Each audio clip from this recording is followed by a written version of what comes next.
Hello, everyone. Welcome to the Around the Big Ten podcast. I'm Mark Givler, Chip Minnick joining me as always.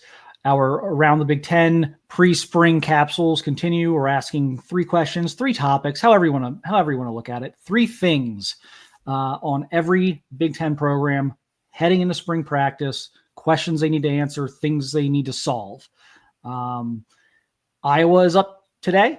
We've talked about a lot of teams so far. We're past the halfway point. We're getting there. We're almost at the home stretch. Iowa's always a interesting program to cover. Offensively challenged again last year. Tim Lester, year 2. How are we feeling, Chip? This feels like a big year for Tim Lester and Kirk Ferentz and just that program in terms of showing something offensively.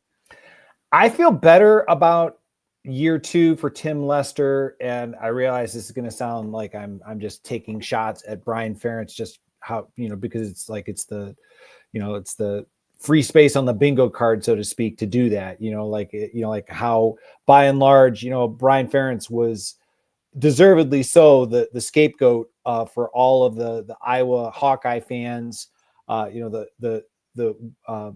just basically the misery of, the offensive inefficiency that they had to experience.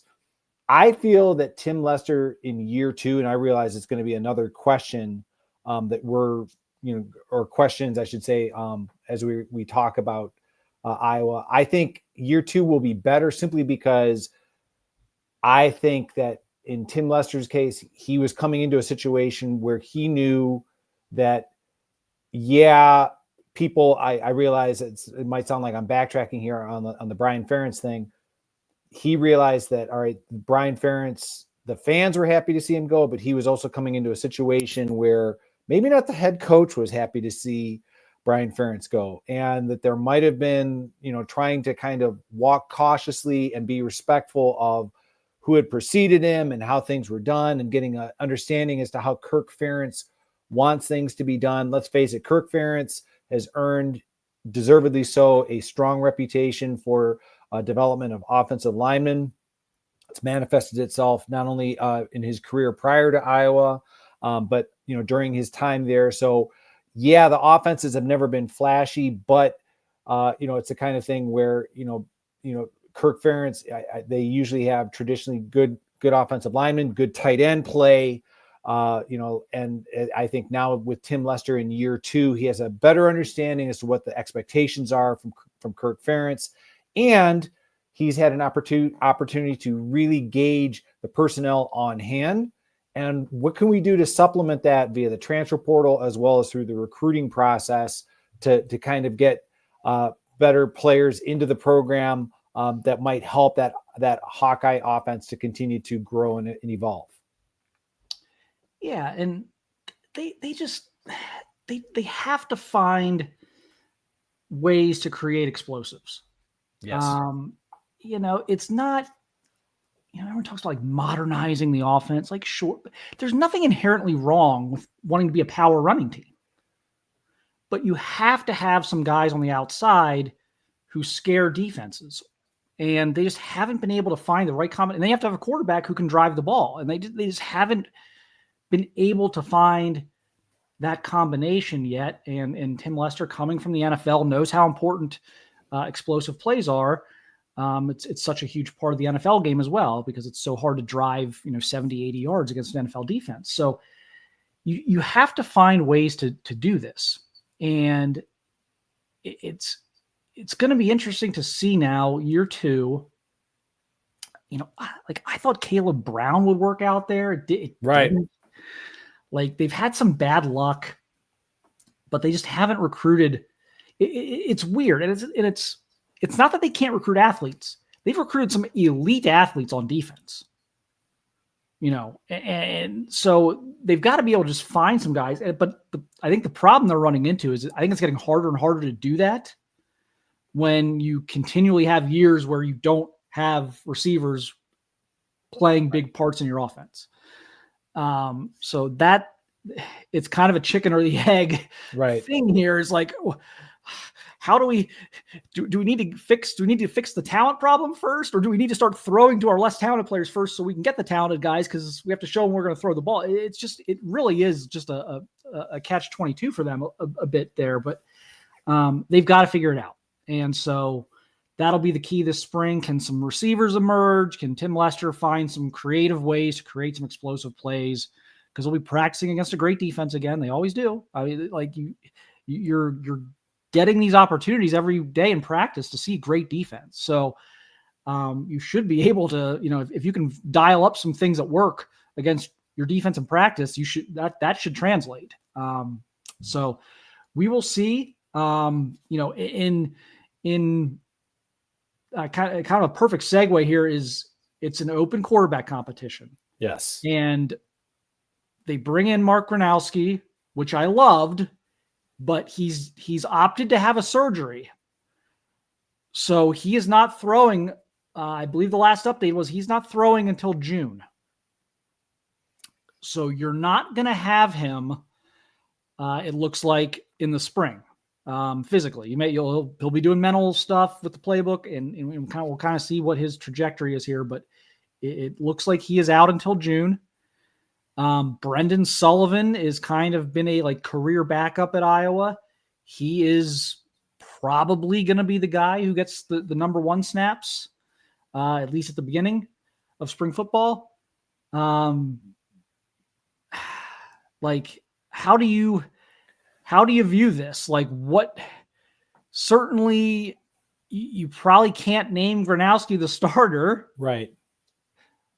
I don't know why you'd name Sullivan the starter or anyone else until you've seen Gronowski throw. This just feels like more bad luck in terms of not having him available to throw this spring. It certainly does feel like bad luck. I would just kind of, if anything, the setback for Gronowski, it was, I don't want to say that it was set for him to win that starting position, but at other Big Ten programs, that's kind of happened where a transfer portal quarterback has come in, has earned the respect of his teammates, his coaching staff, and it was kind of an obvious thing. This guy is now our starting quarterback.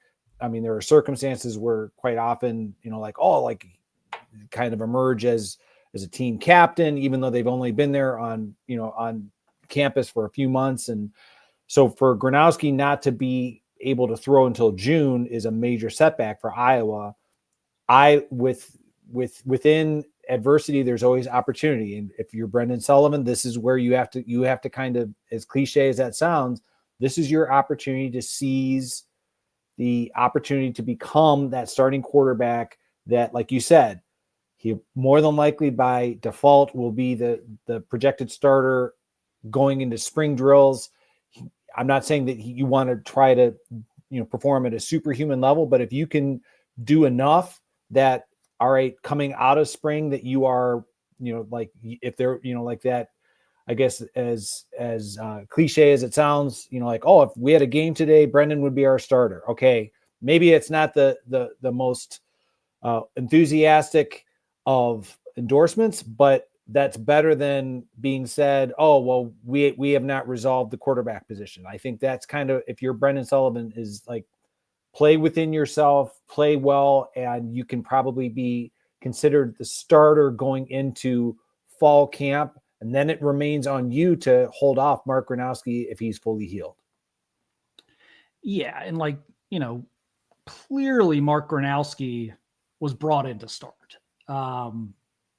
Iowa's going to keep this competition going as much as they can, keep guys engaged, but you don't bring in FCS Player of the Year to back up. And FCS Player of the Year doesn't transfer to not play. This guy's used to playing for national championships at the FCS. He played for a powerhouse there. Sullivan's going to have to be really good, better than he's been. Correct. Better than he has been. Correct. To hold this off. But at the same time, they're going to have to get him ready, because if Gronowski is not throwing a football until June, I mean, maybe this all works out. Maybe he comes back in June and he's ripping it and he's ready to go beginning of September, end of August. and there's no issue. But it's a shoulder surgery, and maybe he's not. And so you need to get Sullivan ready. So this is a very important issue I think Iowa's facing right now.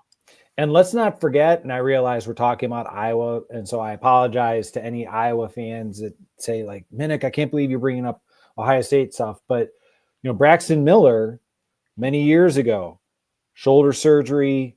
Okay, we're just taking it easy. And then in fall camp, re-injured the shoulder to the point which resulted in JT Barrett, becoming the starter, and the rest is history. Only reason I'm bringing that up is that if you're the Iowa coaching staff, and I agree with you, Mark, that you didn't bring in Mark Gronowski to be the backup. Like you thought that he was going to be your starting quarterback. But by the same token, the last thing in the world you want to do is push him into throwing and competing before that shoulder is fully healed, because you might be back at square one. Oh, by the way, depending on how you handle this, you might upset the apple cart, and Brendan Sullivan and other quarterbacks on the roster may say, I'm out of here. And now your depth chart is very precarious. So how this is handled and how this is managed is going to be interesting to see how Iowa does this. Yeah. Personally, I hope the best for Mark Gronowski. I think it's a great story. I'd love to see him play in the Big Ten this year and see how how the Player of the Year in FCS translates to the Big Ten. It'd be really cool. I think it'd be really cool if Iowa had a competent quarterback again to go with that defense. Like, there's a lot of things that would make me root for Mark Gronowski here, but it is a shoulder injury to someone who's throwing the football. It's just like a pitcher. You get a shoulder injury, even if it's a minor shoulder injury, even if it's a minor surgery, there's always that like thing in the back of your mind of like, okay, let's not re-injure this. Let's make sure it's healed. Let's make sure everything's where it needs to be. Let's not make a small issue a big issue with an unforced error during the recovery. So that'll be a big storyline for Iowa throughout the offseason. And we'll see what his status is. Coming out of spring, he's not going to throw in the spring, but by the end of the spring, you may have a timeline update of like, yeah, he's still on schedule to throw in June, or he's ahead of schedule. He's going to be throwing in the middle of May, or he's whatever it may be. So that'll be a key as well there for Iowa throughout the offseason. Lastly, replacing Caleb Johnson. How do they do it? Do they have the next stud? Do they go committee? I thought they got a lot of great production out of Caleb Johnson the last couple of years. A great back.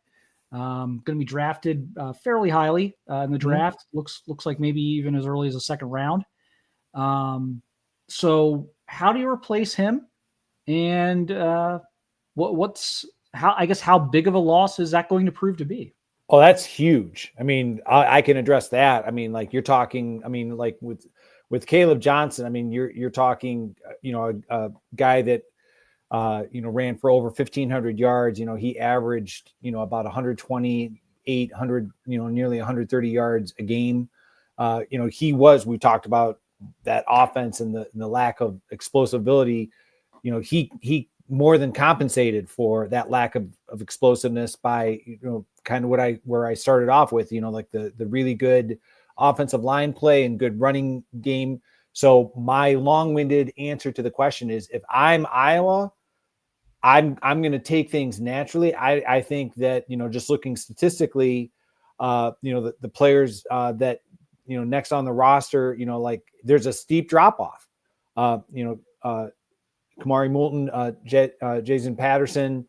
I mean, there's a substantial drop off in terms of what they were able to do last year. So my belief would be that, all right, if one of them emerges as somebody who can be that dominant back in the mold of a Caleb Johnson, that's terrific. But by the same token, if neither of them kind of show that they're capable of doing it, I think a running back by committee approach might best serve Iowa. And to your point earlier about explosiveness, like it might kind of necessitate Brendan Sullivan and the quarterbacks to kind of, okay, we can't rely exclusively on the running game to be, that much better within the passing game. Yeah, it's a big loss. I mean, it's hard to replace running backs as good as Caleb Johnson.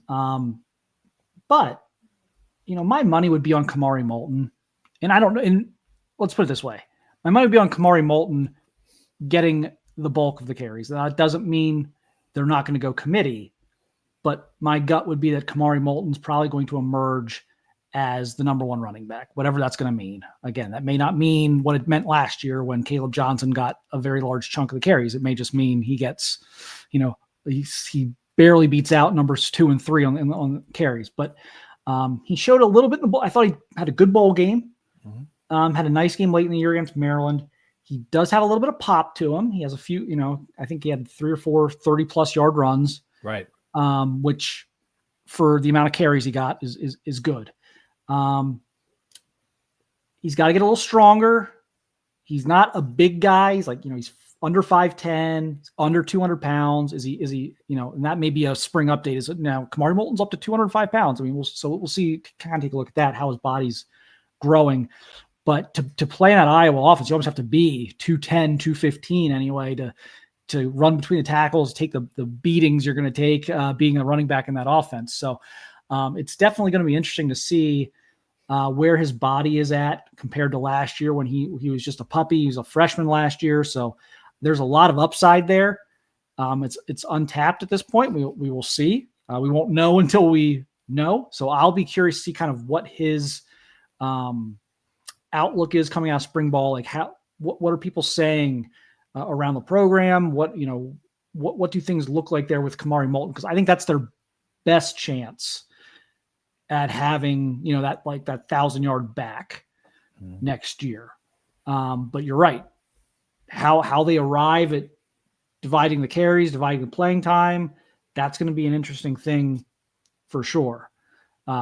Given his, again, 84 carries last year. That's, he's a freshman, so it's good for a freshman, but that's a third of the carries you're going to take if in a season, if you actually win the job. So can his body hold up for that as well? So there's enough there to be optimistic about, but again, I when you're talking about replacing out of Caleb Johnson, you just don't know until you know.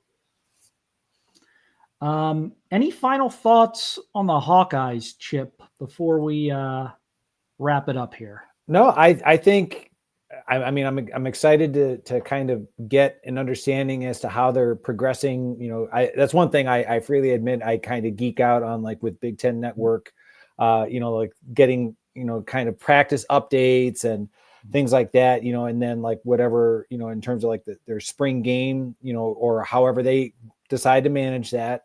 But yeah, like I'm looking forward to getting a better understanding as to how the offense looks. I mean, we were just talking about the running back position, the quarterback position. And then I think when we start Luke to Lachey. Luke Lachey is a big loss. So, being able to look at them after the spring, look at their schedule and have a better feel for how they may do this coming fall. Yep. All right. Well, that'll do it for this one. Again, you can watch all of these at youtube.com/@SaturdayGlory. We have an Around the Big Ten playlist on the channel. That'd probably be the easiest way for you guys to go and find the ones we've been doing on the other teams in the Big Ten. You can also download our podcasts to listen to on any of the major podcast platforms. So we appreciate everyone watching and listening, and we'll be back here soon with another one.